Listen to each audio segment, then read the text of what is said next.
전능하사 천지를 만드신 하나님 아버지를 내가 믿사오며 그 외아들 우리 주 예수 그리스도를 믿사오니 이는 성령으로 잉태하사 동정녀 마리아에게 나시고 본디오 빌라도에게 고난을 받으사 십자가에 못 박혀 죽으시고 장사한 지 사흘 만에 죽은 자 가운데서 다시 살아나시며 하늘에 오르사 전능하신 하나님 우편에 앉아 계시다가 저리로서 산자와 죽은 자를 심판하러 오시리라.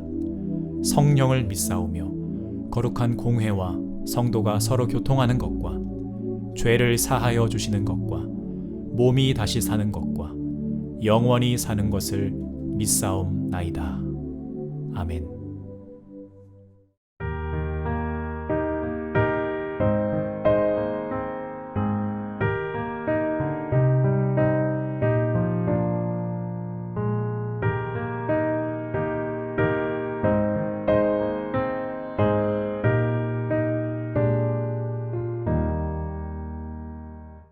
예수 사랑하심을 성경에서 배웠네. 우리들은 약하나 예수 권세만 터다. 날 사랑하신 날 사랑하신 날 사랑하신 성경에 쓰였네. 나를 사랑하시고 나의 죄를 다 씻어 하늘 문을 여시고 들어가게 하시네. 날 사랑하신 날 사랑하신 날 사랑하신 성경에 쓰였네.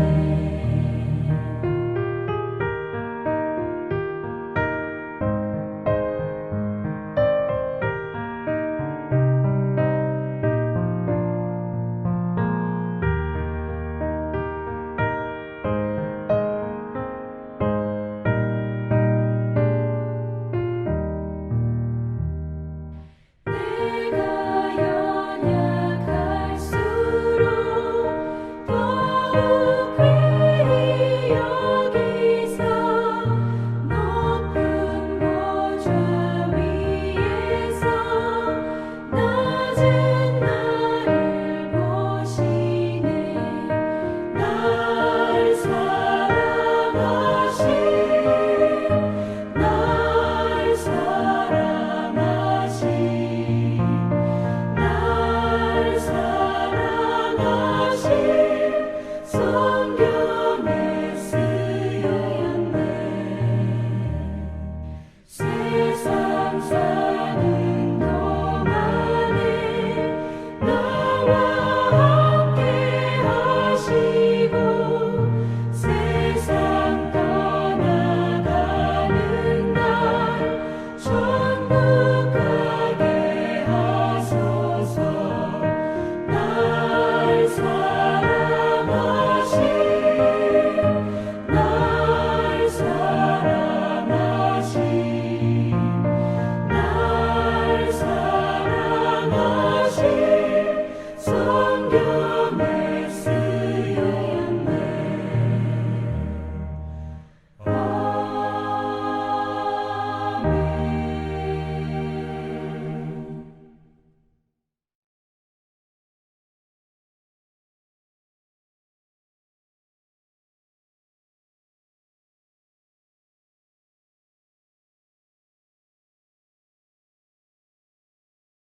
샬롬, 온라인 특별 가정예배 두 번째 날입니다. 이런 질문으로 한번 시작해 보려고 합니다. 예수님께서 이 땅에 오셔서 저희들에게 많은 말씀들을 하셨죠. 그런데 그 예수님의 말씀을 한 문장으로 압축한다면 어떤 메시지일까요? 한번 우리 가족들끼리 한번 오늘 또 이야기를 나눠보시면 좋겠습니다. 예수님의 그 수많은 말씀들을 한 문장으로 압축하면 어떤 내용일까? 한번 우리 따라해 주시면 좋겠습니다. 하나님께서 우리를 사랑하신다. 바로 이겁니다. 성경책 신구약 66권 모든 말씀은 다 이 메시지예요. 하나님이 이처럼 우리를 사랑하사. 다시 말하면 성경의 모든 말씀들, 예수님의 모든 메시지는 다 사랑의 이야기, 사랑의 소식이다 라고 하는 것이죠. 그래서 어떤 신학자는 이렇게 성경을 표현합니다. 하나님께서 인간에게 보내는 사랑의 편지다. 자, 그런데 문제는 그 사랑의 프로포즈를 받아들이느냐, 믿느냐라고 하는 문제가 남아 있어요. 함께하고 있는 우리 자녀들에게 한번 질문해 볼게요. 여러분은 엄마와 아빠가 여러분을 정말로 사랑한다는 사실을 믿고 있어요? 머리로 알고 있습니까? 아니면 정말 가슴으로 그 사랑을 느끼고 있습니까? 여러분은 여러분의 엄마와 아빠가 항상 변함없이 여러분을 사랑하고 있다는 것을 확신하고 믿고 있습니까? 아니면 때로는 조금 의심이 들 때가 있습니까? 엄마 아빠가 나를 사랑하지 않아. 이렇게 혹시 생각해 본 적은 없습니까? 다시 말하면 엄마와 아빠의 그 사랑을 의심해 본 적은 없습니까? 언제 그렇게 의심을 한번 해봤습니까? 그렇게 의심하기 시작했을 때 여러분의 마음은 어땠습니까? 그리고 그때 엄마 아빠와 여러분의 관계는 어떻게 되었습니까? 예수님은 우리들에게 말씀하고 계시는 거예요. 아버지 하나님이 너희를 사랑하신다. 너희는 이 아버지의 사랑을 믿어라. 이것이 예수님의 핵심 메시지다. 이렇게 말할 수 있습니다. 여러분, 세상에서 가장 불행한 사람은 어떤 사람일까요? 세상에서 가장 불행한 사람은 돈이 없는 사람도 아니고 취업 못한 사람도 아니고 육체적으로 약한 사람도 아니에요. 재수 없는 사람도 아니에요. 이 세상에서 가장 불행한 사람은 세 가지가 결핍되어 있는 사람이에요. 첫 번째는 뭐냐? 충분한 사랑을 받아보지 못한 그런 사람들. 그래서 두 번째는 누군가를 내가 충분히 정말 진실하게 사랑해보지 못한 사람들. 그리고 마지막으로 세 번째는 누군가가 나를 사랑한다고 했을 때 그 사랑을 믿어보지 못한 사람들. 이 세 가지가 결핍된 사람이 이 세상에서 가장 불행한 사람이죠. 근데 의외로 이 세 가지가 결핍된 그런 사람들이 상당히 많이 있다는 거죠. 가령 부모로부터 버림을 받았거나 또 충분한 사랑을 받아보지 못한 사람들이 참 많이 있습니다. 이 세상에. 그리고 내가 사랑하는 사람을 끝까지 책임지지 못하고 지키지 못하고 희생하지 않고 포기하는 사람들도 이 세상에 얼마든지 많이 있습니다. 무엇보다도 주변에서 그래도 자신을 사랑해 주려고 하는 사람들이 다가오는데 그 사랑을 해주려고 해도 그 사랑을 받아들이지 못하고 마음의 벽을 두껍게 쌓고 의심하고 그래서 홀로 고독하게 살아가는 사람들이 너무너무 많아지기 시작했다는 것이죠. 특히 이 현대사회, 이 도시 속에는 그런 사람들이 너무나 많이 있습니다. 어제 말씀드린 것처럼 이렇게 사랑의 관계가 깨어지고 결핍된 사람들은 물질과 명품과 성공과 이념과 지위 같은 것에 그렇게 목을 매기 시작하는 거예요. 그 공허함을 채우려고 이 모든 것으로 나를 치장하고 그것을 내가 채우려고 하지만 결코 채워지지 않습니다. 예수님은 이 모든 사람들에게 말씀하고 계시는 거예요. 하나님의 사랑을 믿으십시오. 하나님께서 우리를 사랑하신다는 사실을 우리가 믿으면 그때부터 우리는 완전히 달라진다는 거예요.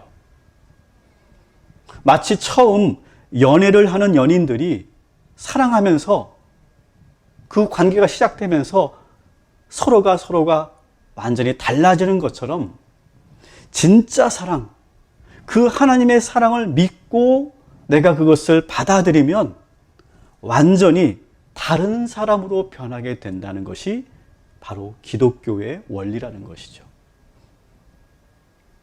기독교에서는 이것을 뭐라고 말하는 줄 아십니까?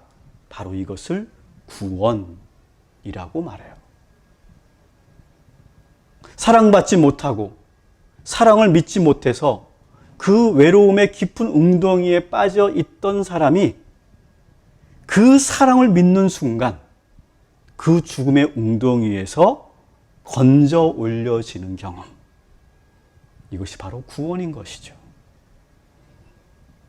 그래서 다시 태어난 것 같은 기쁨을 느끼게 됩니다.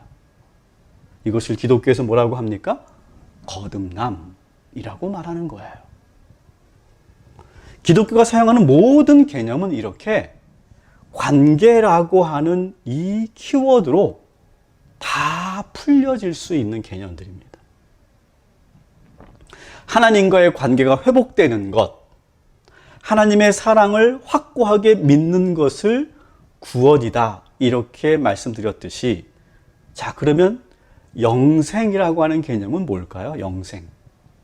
영생이라고 하는 개념은 아버지 하나님과 영원히 함께 사는 것을 말해요.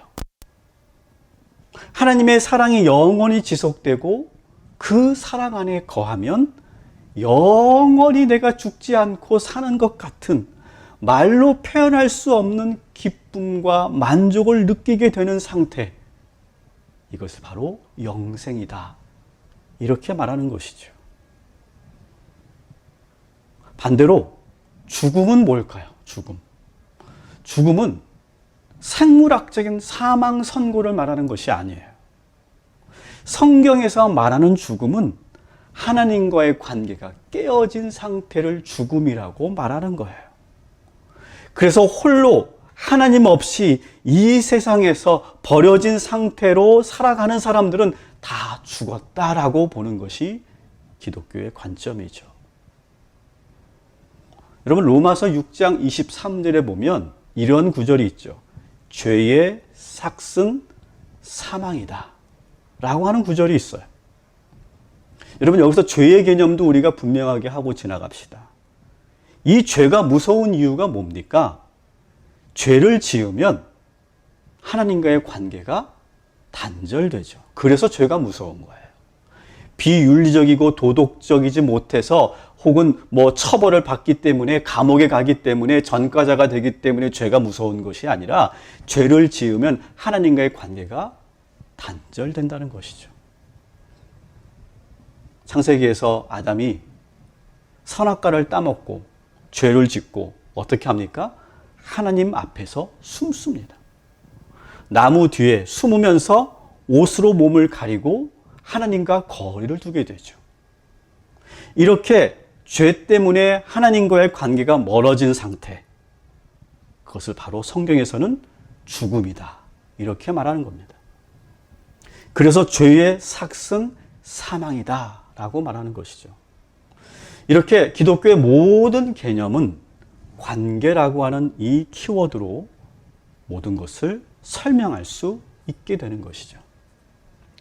중요한 것은 하나님의 사랑을 우리가 지금 믿고 있느냐라고 하는 거예요. 그래서 오늘 우리의 본문도 우리에게 전하는 사랑의 메시지가 있어요.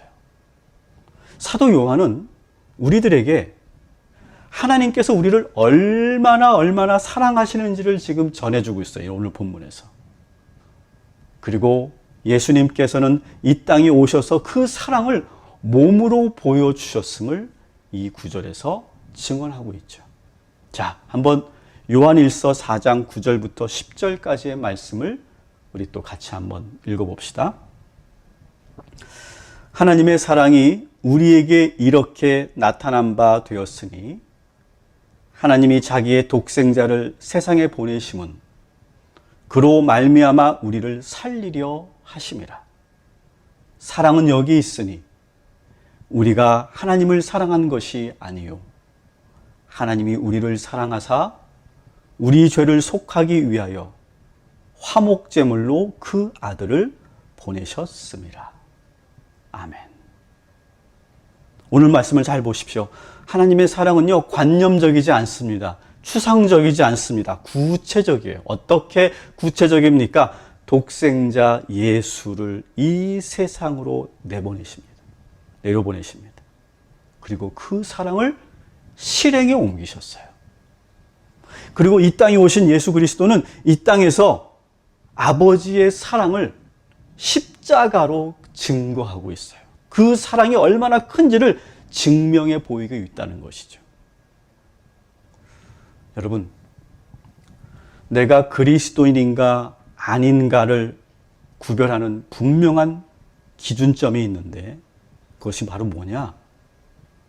하나님의 사랑의 프로포즈를 내가 받아들이느냐 아니냐라고 하는 거예요. 하나님의 사랑을 믿고 받아들이는 날, 그날이 바로 1일인 것이죠. 교회만 다닌다고 그리스도인이 아닙니다. 그 하나님의 사랑을 믿고 받아들이고 그 사랑 안에 충분히 거하고 하나님과 깊은 교제가 시작되는 날, 그 날이 비로소 그리스도인이 되는 날인 거예요. 자, 그러면 한번 여러분 상상해 보십시오. 그렇게 사랑을 받아들이고 내가 그렇게 믿게 되면 어떻게 될까요? 여러분, 진짜 사랑을 내가 받으면 어떻게 될까요? 그 진짜 사랑을 내가 절절하게 느끼게 되면 어떻게 될까요? 아마 감격스러워서 눈물이 날 거예요. 믿어지지 않았던 그 사랑이 믿어지는 순간 너무너무 기쁠 거예요. 그 사랑하는 대상이 나와 늘 함께하고 있다면 이제 앞으로는 더 이상 외롭지 않겠죠. 두려움도 사라질 거예요. 자신감도 생기고 아마 자존감은 쭉 올라가겠죠. 얼굴에는 광채가 나고 아름다워지겠죠. 우리의 몸과 영혼은 더 건강해질 거예요. 사랑하는 우리 동탄 꿈의 교회 모든 가족 여러분, 하나님께서 여러분을 정말로 사랑하십니다. 그 사랑을 여러분 의심하지 마시고 정말로 한번 믿어보시기 바랍니다. 오늘부터 하나님과 나와의 관계가 일일이 되는 그 날이 되기를 축복합니다. 이미 오래전에 그 사랑을 믿었던 분들은 다시 그 설레이는 사랑을 회복하시기 바랍니다. 마지막으로 우리 사랑하는 자녀들에게 권면합니다. 아버지 하나님의 사랑을 믿으십시오. 그리고 여러분 옆에 계신 여러분의 아버지와 어머니의 그 사랑도 믿으시기 바랍니다. 그러면 우리는 사랑 안에 거하게 되고 그 사랑의 믿음으로 인해서 우리는 새로워질 것이고 진정한 구원의 삶을 누리게 될 줄 믿습니다. 아멘.